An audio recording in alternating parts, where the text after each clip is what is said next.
Welcome guys to a new opening video with Offerspel Chess Club. Today we're going to look at the Chigorin Defense, which is a slightly dubious but still quite popular defense against the Queen's Pawn opening.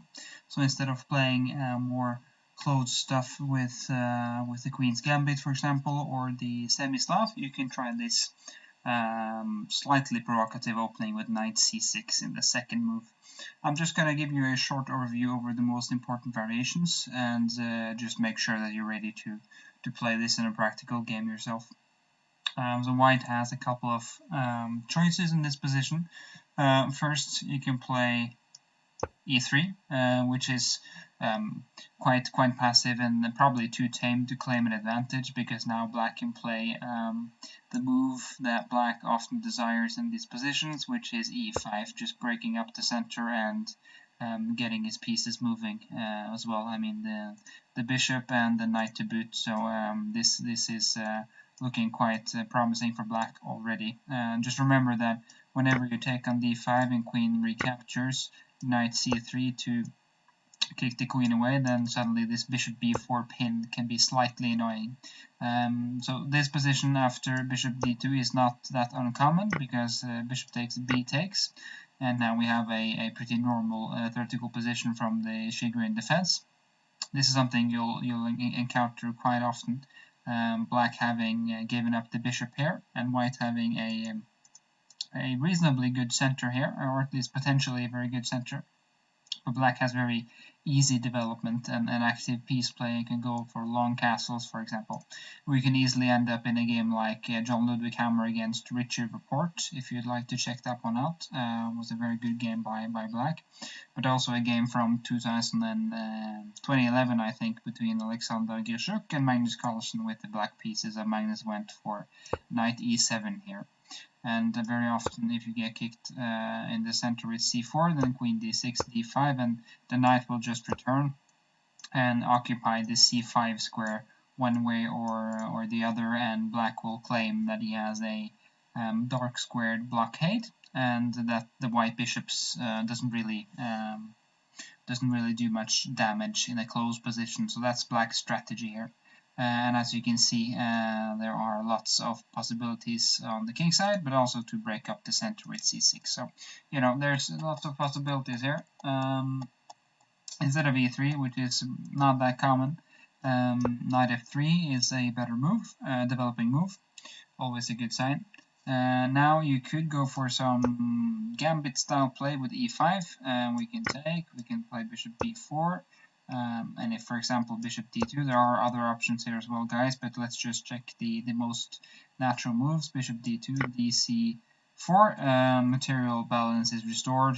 Black can be reasonably happy here, but after queen c2, for example, or even a move like e3, then suddenly we can see that this pawn on c4 is struggling a bit more than our pawn on e5. So bishop e6, for example, queen c2, queen d5, we can just capture on b4, give a check. The knight must go back, unless of course it wants to be captured by our queen in the next move, and then suddenly we can kick the queen on d5. And even though material is balanced at the moment, we haven't won anything yet from black. We have a slightly more comfortable position, I would say, and after something like knight d4, bishop d7, because there's a pin here, and we also threaten to give black a very bad pawn structure on c6, so bishop d7 is actually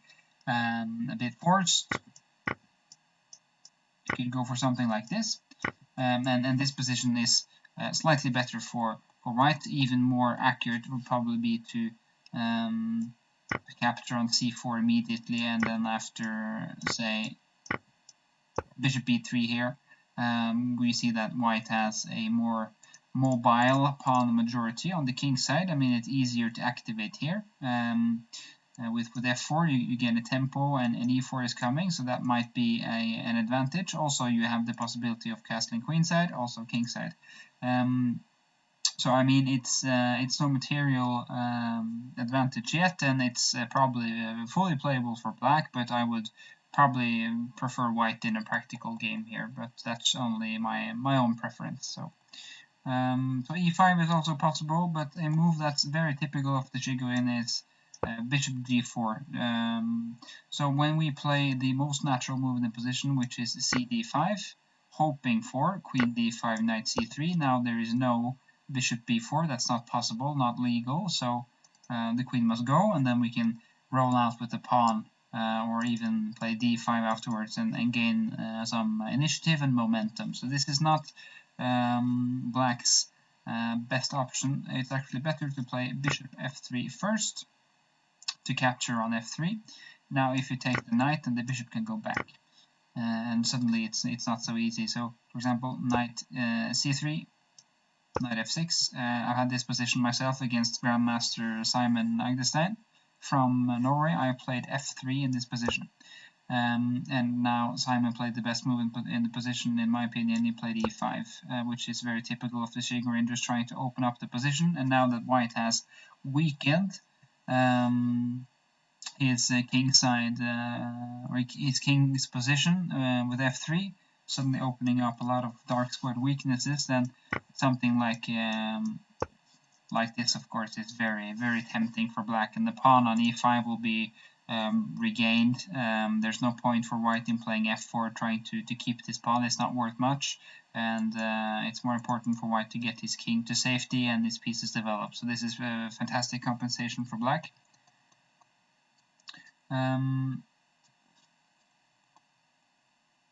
But also, instead of just taking out c6 for white, then gf3 is probably more common. And now queen takes d5. Remember, knight c3, not very good at the moment, not just yet, because queen can take on d4. That's a free pawn, so we have to prepare with e3. Now knight c3 is on the cards. Of course, black will play e5 nonetheless. Knight c3. Bishop b4, and in this kind of scenario is classical for the Chigorin. I mean, white will gain the two bishops here. We take with the pawn usually to support our center, because a position like this with bishop takes would be very ugly for white. I mean, yes, we have the two bishops, but look at our pawn structure. It's not a pretty sight, and the bishops doesn't really come into the equation here. So pawn takes c3 is definitely for choice, but still, this position is not so easy to handle. Two bishops versus two knights. Black has a very flexible position. Can castle queenside. Can probably prepare this with queen d6, just to avoid getting kicked with c4, and then planning the next move. And probably develop the knight to e7 or f6, and then castle queenside and start rolling the pawns on the king side to pressure white, because remember, even though white has a good center at the moment and two bishops, white's king is not safe yet. So this position is quite unbalanced. Playable for black, definitely. It's been played by Richie Report, one of the greatest experts on this opening with the black pieces, so that's definitely something you should check out. Also, Alexander Murzevich, a well-known practitioner and expert on the Chigorin Defense. So check out those two players if you'd like to learn more variations and see some cool games. Those are definitely very entertaining players. We did a short analysis on e3 and knight f3. I'm going to check out the most aggressive move for white, namely knight c3. We'll start with dc4, picking up the gauntlet, so to speak, accepting the challenge, grabbing the pawn. Now there are a couple of alternatives here. You could still go for knight f3 and hope to regain the pawn in slightly more calm ways. Knight f6, e4. Now, of course, if you can play just bishop c4 in the next move, we would be very happy. So black needs to stay active. If bishop c4, then suddenly we can see that we're dropping a pawn on d4, but queen b3 is good enough, gives us plenty of counterplay here, but black can still play knight e5. Remember that we are threatening two very important pawns. if either of those fall, then white will be a lot better. So knight e5 is a great move. Bishop e2, queen b6, and in this position, after f4, yes, we are lacking a pawn with white, but our position is fantastic because the bishops will start wreaking havoc on black here, and we have a massive center, and black is underdeveloped. I mean, this bishop will take forever to get out. We can castle, play bishop e3, maybe even push e5 in the next move, and white's attack is rolling already. So this is not good for black, even though it might be playable with the pawn to the good at least, but it's not my style at least. So that's entirely up to you, but I wouldn't really recommend it. I would recommend here doing something else. But of course, a pawn is a pawn. You can check with the computer if you like, but the bishop e3 is also something white could consider. I just have to mention that even though this is possible, black is not forced to go for the line we discussed earlier. You could play something like e6 here, take it a bit slower. Also, this isn't winning for white by any means. I think the computer is showing like a small advantage for white, which is ample compensation, but nothing more. So it's entirely up to your own style and preference. But bishop e3 avoids all this, just protecting that central pawn, and now we can regain the pawn on c4. Bishop b4, and suddenly we are back into some queen's gambit accepted variation, which resembles the Chigorin in many ways because the knight is on c6. And this is a game between Alexei Shirov and Alexander Morozevich that we are following from 1995. Long castles, of course, from Shirov, the attacking virtuoso from Latvia. Bishop takes c3. We are taking with the pawn because we have to keep an eye on the e4 pawn with our queen.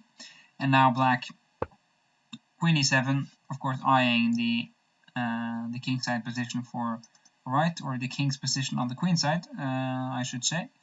h3, provoking bishop takes f3, and now a fantastic move from Morozevich, just rook f b8, making sure that b5, b4 is coming rapidly, and black is already starting to attack. The game ended in a draw. A cool attacking game. White is attacking on the king side, black on the queen side, and it's basically just first to the finish. So this is a very cool variation that summarizes many of the ambitions you have with Chigorin. It's active piece play. You don't really care about the pawn structure always, but activity and active piece play is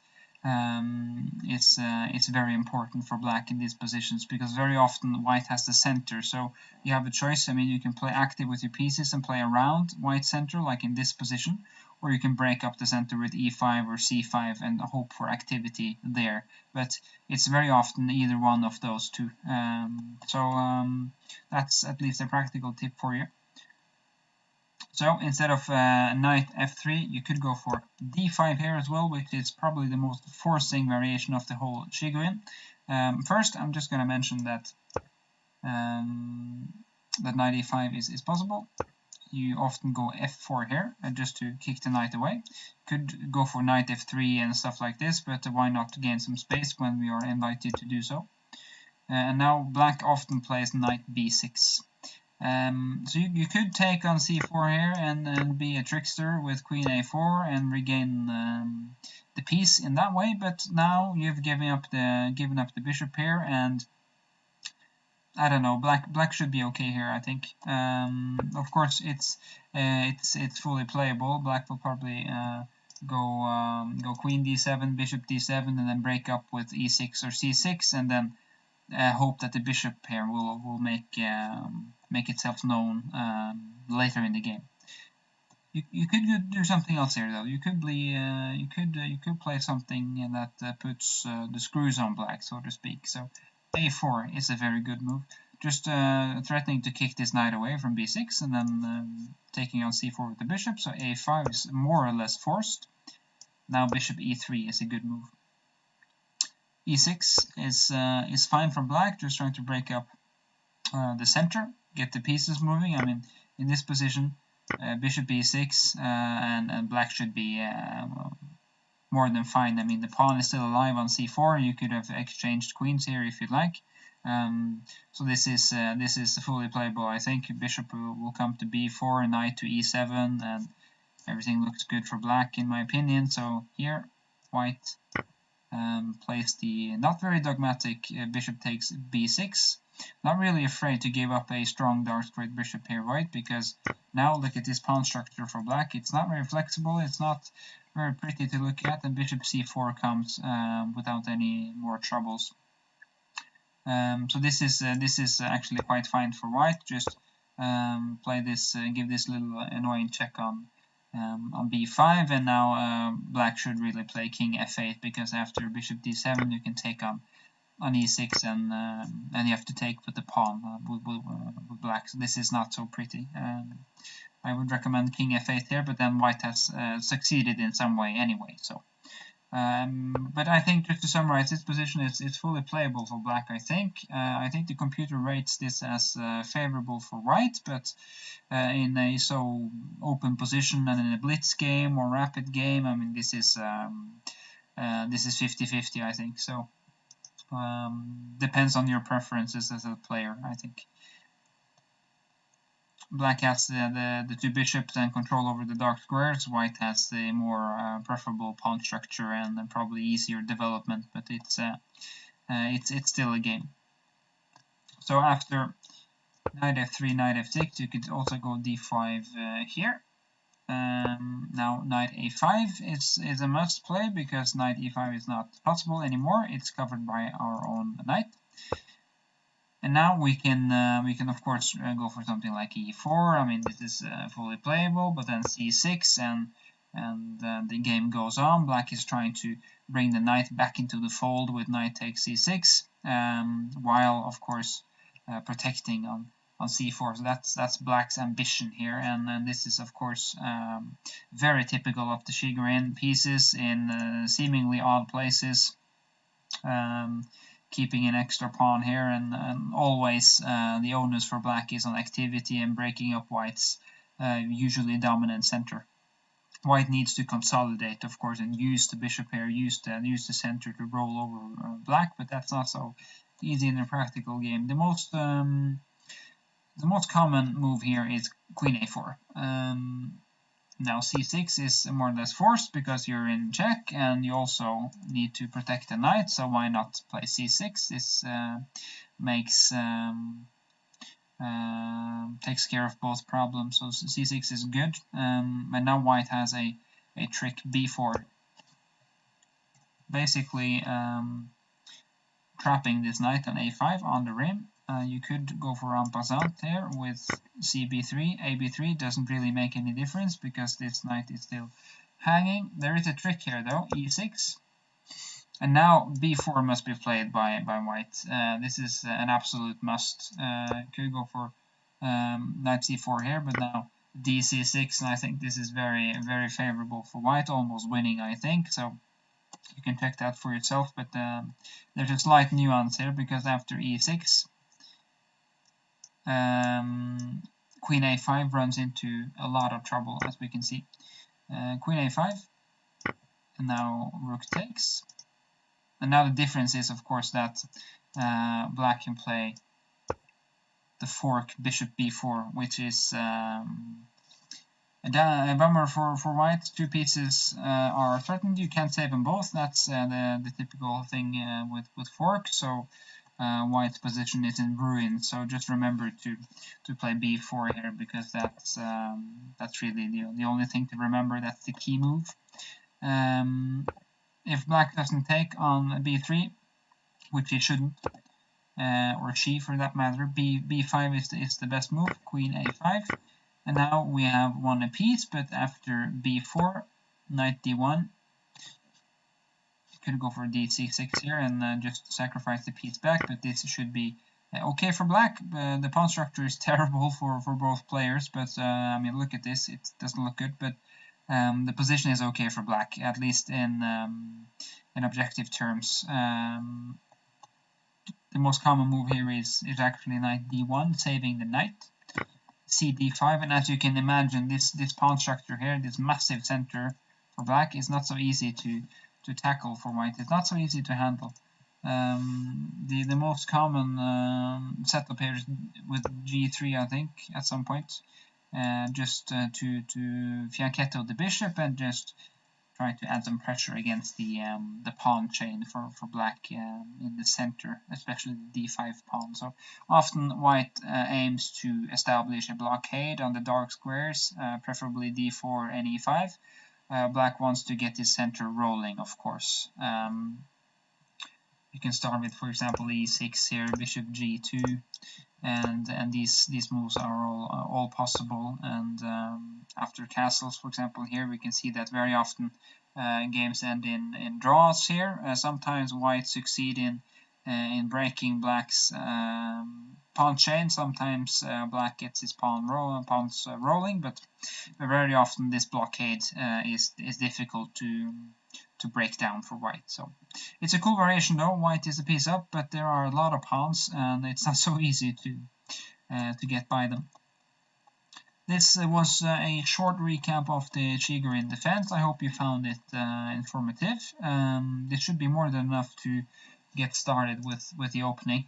Just remember that with black, your focus is active piece play, breaking up the center if you can with e5, and just trying to add some pressure on your opponent from the start, basically.